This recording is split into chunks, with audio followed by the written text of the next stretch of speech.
So I'm at the Heritage Hotel and Conference Center in Southbury, Connecticut, and I'm in my hotel room.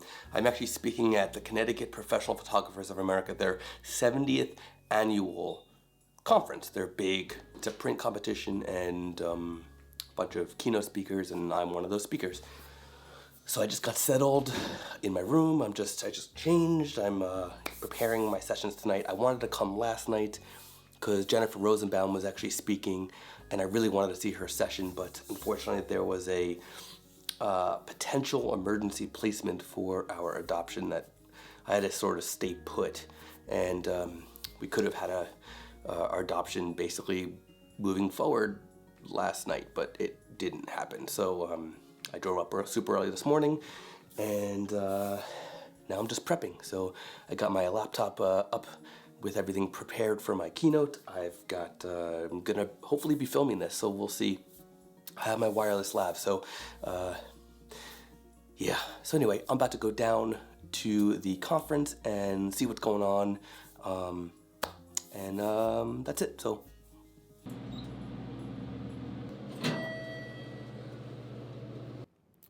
I decided to take it into my own hands. And I made a mistake. And it was the first of a lot of mistakes. During lunch one day, I was minding my own business, eating whatever my parents made me for lunch that day, and the kids at the table sitting next to me decided to throw their ketchup-soaked French fries at me. And then the ringleader came over, and he put his French fries on my head, along with his ketchup. And the school fries, they didn't look this pretty. You know, they're school fries. Maybe if they looked better, I would have been okay. But this made my blood boil. I felt this rage, this urge to fight back. For all the abuse I received before then and for all the abuse to come, I knew it wasn't going to end there. You see, I was a skinny kid, not a lot of visible muscle. But I got up, I walked over to the kid who came over to me, and he was probably 2 to 3 times my size at the time. I pushed him, I put him in a headlock, and I started punching him in the head as hard as I could until he couldn't take it anymore. And when he couldn't take it anymore, I somehow had the strength to pick him up and throw him on the table. But it was then that the vice principal came over and pulled me away. But I got suspended. It was my first and only suspension. I became the abuser, and I got the punishment.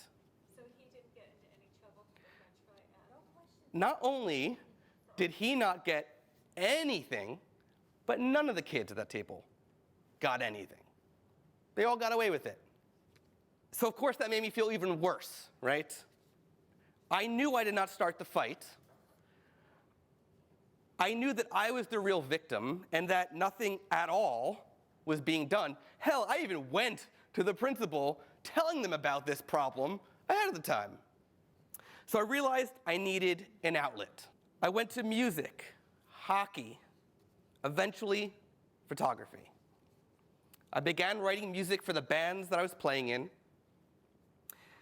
I recorded records, and eventually one band became a hardcore scream-style band, and guess who took his anger and frustrations out in screams? This guy. So I'm strong, and it's due in part to a bunch of things. Being bullied makes you grow thick skin. It has to, otherwise it eats you alive. Touring with a band, I was shocked how much of an impact that had on my life. Traveling for photography is one of my favorite things to do. Having incredible friends who accept you for who you are, and basically just walking away from the people who don't accept you for who you are. So I love this quote from Batman Begins. And I think it relates well to my story. I've fallen a lot. Some were not because I was clumsy. right? Ever since I was little, I have fallen. I've taken abuse from so many people and have not been listened to by the people I was told would always listen. The people who would always be there for me, the people who are the safe place. I was ignored by these people. So if you can take anything away from this, you are who you are. If you struggle with something, ask for help. Find workflows to make it easier. Find tools to make things easier. Find your people, not the people that you don't need in your life. Find the people that you do want in your life. And find your passion. Use the passion deep within your soul to defy the odds. You can accomplish everything you want in photography, in your photography business, and in life in general. Use what makes you unique in your photography. Show it in the work that you create and in your business.